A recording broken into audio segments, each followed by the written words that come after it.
Ang mabuting balita ng Panginoon ayon kay San Mateo. Papuri sa iyo, Panginoon. Ganito ang pagkapanganak kay Jesucristo.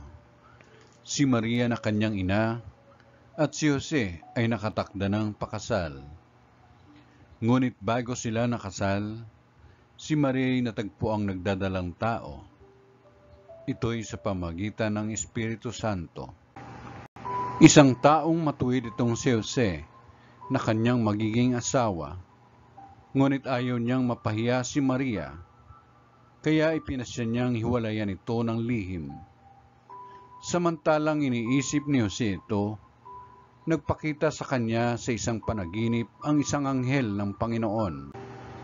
Sabi nito sa kanya, "Jose, anak ni David, huwag kang matakot na tuluyang pakasalan si Maria, sapagkat siya'y naglihi sa pamamagitan ng Espiritu Santo.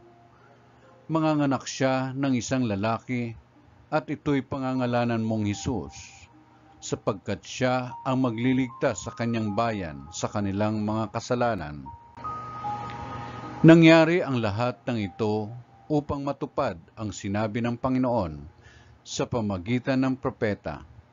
Maglilihi ang isang dalaga at manganganak ng isang lalaki, at tatawagin itong Emmanuel, ang kahulugay kasama natin ang Diyos. Nang magising si Jose, sinunod niya ang utos ng anghel ng Panginoon. Pinakasalan niya si Maria. Ang mabuting balita ng Panginoon. Pinupuri ka namin, Panginoong Jesucristo.